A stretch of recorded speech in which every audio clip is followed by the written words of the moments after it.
Hey, what's up? It's Jim, and today I'm going to talk about Godzilla vs. Kong. This is probably, without a doubt, the greatest American Godzilla movie. And I think it shows you what America is really good at. Because if you compare it to those other American Godzilla movies, or the MonsterVerse movies, because 1998, like whatever, they all tried to maybe pretend they could say something. All the monster fights were at night and it was raining, and that's just not what I like about the Showa era. That's not what I like about Godzilla movies, really. I like to be able to see the fights. I also like a Godzilla movie that understands exactly what it wants to be. Are we doing the metaphorical, like this means something, Shin Godzilla original, or the Gojira original Japanese cut of Godzilla kind of thing? And this one knew that it is just a big, dumb Saturday morning 1980s cartoon, and it didn't care. And Adam Wingard is finally back after two really bad movies. He's returned and showed the promise that we saw from You're Next and The Guest.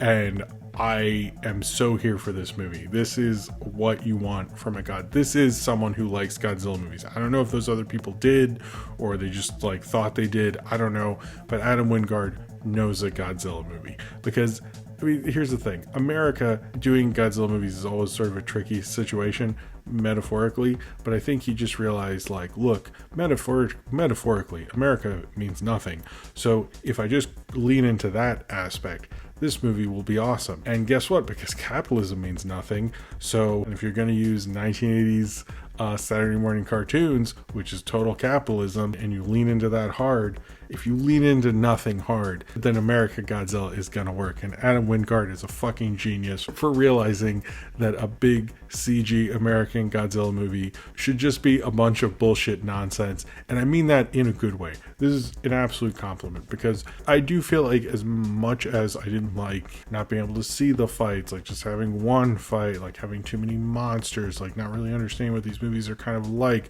messing with the metaphors, using Vietnam kind of inappropriately. This one is just whatever. Under Earth, this is a hollow Earth, and there's an even crazier Earth underneath or something. I don't know. Whatever, they're gonna fight. You don't care. And that's the whole movie. Probably most of the dialogue between the characters could have honestly been monkey fight lizard, and the other character would probably go, oh, that is a fair point. Monkey do fight lizard. And that would have been a fine movie in itself. But I think what this does is it actually has, I've seen people say they hate the human plot line. I think the problem with Godzilla movies is you rarely ever remember the human plot line, unless it's the first one and a couple others. But most of the time, the human plot line's there to just be interesting enough to hold your attention, sort of thing. And although, yes, there should be maybe a Godzilla movie that is just Godzilla fighting a monster and we don't really need humans. I mean, do we need humans anymore? I think they're sort of overrated. But this one, actually, I sort of liked certain plot. There's other plots in this I didn't like. The Millie Bobby Brown thing. I don't know why they think we need continuity. With them, nobody cares. The old movies didn't have a ton of continuity, and to be honest, by the time you watch them, you didn't remember anyway. So you really just don't really need that so much, unless it's Final Wars or something. That whole thing, and most of the continuity from the other ones that wasn't them being the monster stuff, was really kind of not something I cared about. And I don't know why the Millie Bobby Brown, Tyree Henry stuff, I like those actors in that, but that was not the one I cared about. But all the stuff with the Kong plotline was really great, with Rebecca Hall and the little girl and Adam Sarsgaard. This reminded me a lot of G.I. Joe, the 80s cartoon, maybe even G.I. Joe the movie, where they'd go totally sci-fi and ridiculous. I think most people remember G.I. Joe as propaganda, which yeah, but it also had laser guns and Serpentor, and it could get all weird and stuff. And I think this reminded me of that kind of G.I. Joe, especially they had a special ship that can reverse gravity and things like that,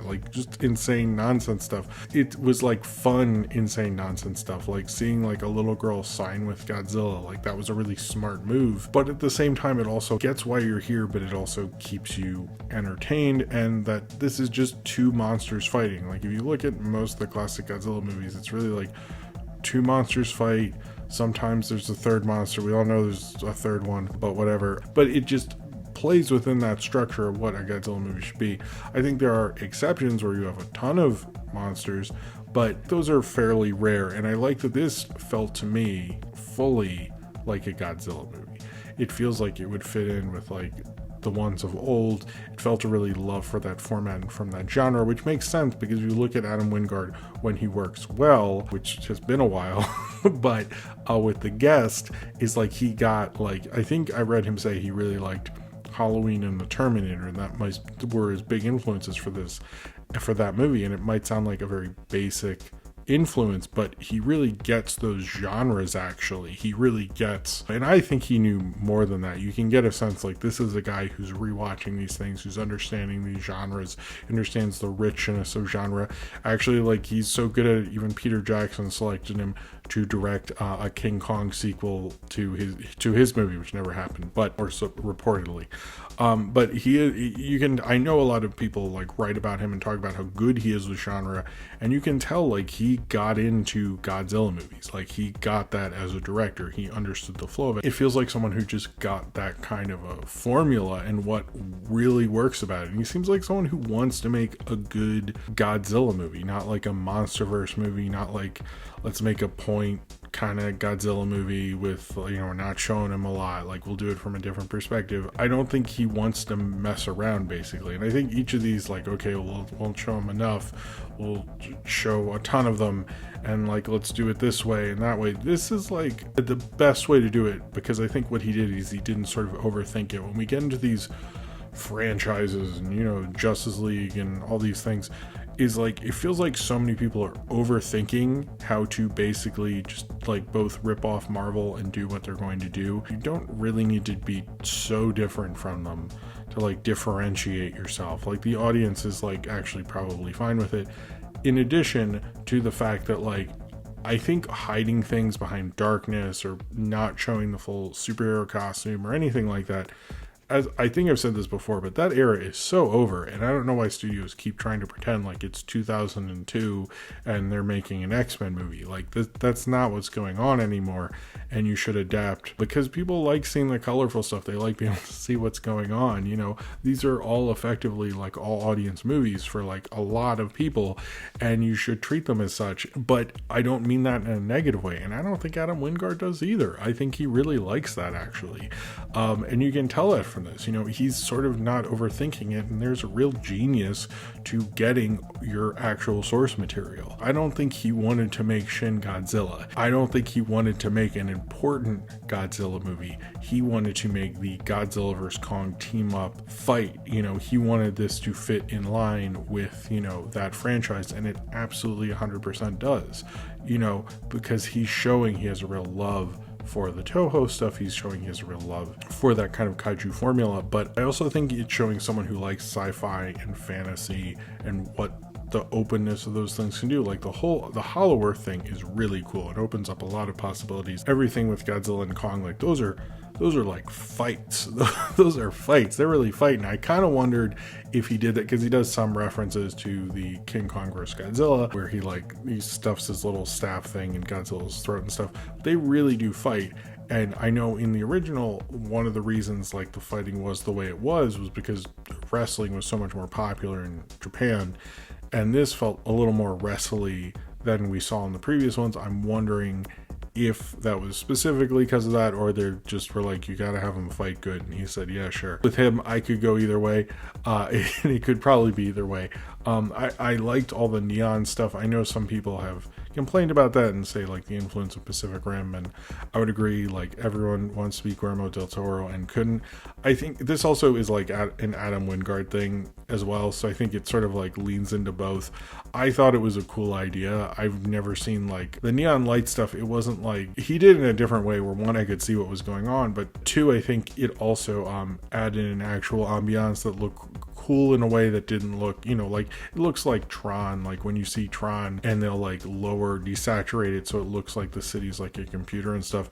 He's definitely like trying to play with that kind of imagery, but he also gets that like this is a set piece and we might as well have a really cool looking one. It doesn't bother me. I get that that's like sort of like what this era is like in this post-Pacific Rim world and stuff like that, but I think it leans into it in a good way. In some ways this reminds me of like people who get like the modern influences and put them into their movie in a good way. This movie totally gets what Godzilla is, and it gets the fun of it.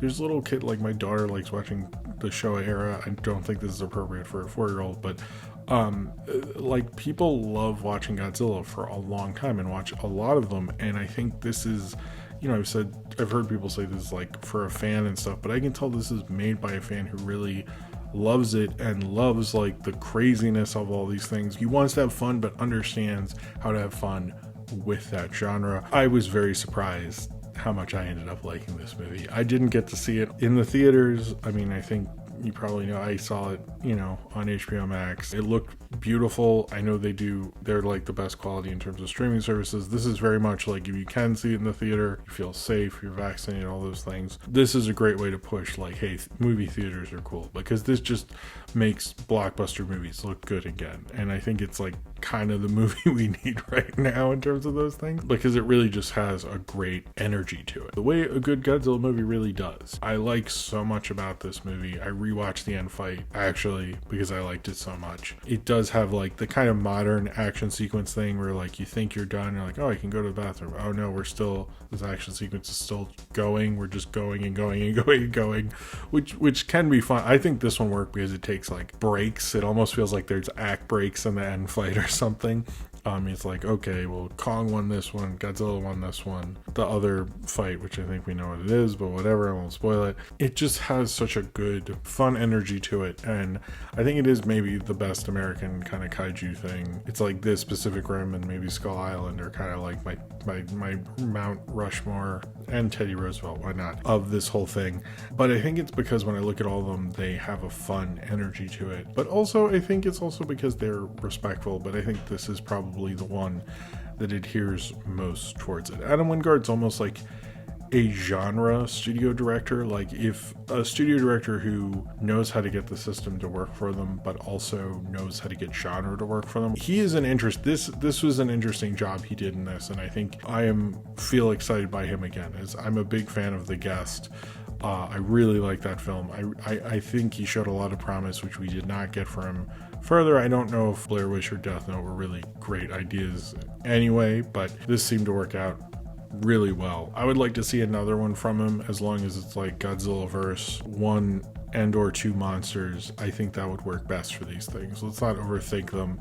We don't really need to have a ton of things. We don't really need to not be able to see things, like to show some like artistic vision, which I don't think a lot of these directors can really like pull off, and it doesn't work in the way you really want it to. This just felt like a lot of fun. I almost wish, like, if he does get to make another one, I hope there's even more fighting. I wouldn't mind, like, let's like just up the fighting elements. I think that's what everyone wants. I think if he was stuck with a human element, it's at least interesting. Like, I guess we have another person with a podcast getting into a mystery. I would be upset how Hollywood portrays people on podcasts, but I remember that Hollywood knows who Joe Rogan is, so I guess I get it. This is just a very good, fun blockbuster by someone who gets the fun of a Godzilla movie, gets the fun of a summer movie and a blockbuster, and plays within all those things to, you know, just smack you into, oh right, there was a reason I liked these things before this whole pandemic hit. And I think it's the kind of smack we maybe need right now for those sort of things. It feels like there's a lot of like fun movies that are like, I think we need this. And in a certain way, I think this is both that, but also shows you what maybe American Godzilla is just a walking crazy 80s Saturday morning sci-fi kind of cartoon. That's what these should be, and Adam Wingard seems to have gotten that. You're just here to have like crazy sci-fi elements and basic reason for them to fight, and then maybe a little more of an escalation, but it's played so fine-tunedly. This is like a real genre craftsman at work in both the franchise of Godzilla, of American Godzilla, being a cool genre director in general. This is the fun Godzilla movie that makes you like Godzilla movies. You know, I'm very happy with this. I think we've watched a lot of Godzilla movies recently, and I would say this surprised me because I was telling people I was not looking forward to this, to be honest. I'm not really happy with the MonsterVerse, and this like rejuvenated my interest in all of that. It makes me, you know, want to watch a fun Godzilla movie again. Makes me think maybe I'll watch Kong Skull Island again. It makes me feel like, you know, it makes me, as the pandemic's over, if Kong and Godzilla can make it, guys, can't we all? This movie makes me filled with possibilities just because it was a fun, good time that got what we needed this movie to be. And I think after seeing through all these different Godzilla movies and having Shin Godzilla, frankly, critically and artistically beat the shit out of all of them, and I think one of them finally got what their Godzilla movie needed to be, and thankfully it was this epic rematch, which I think if you're going to do it with any of them, it should be this one. So if you have seen Godzilla vs. Kong and you would like to talk about it, then comment below in the comments and subscribe if you would like to.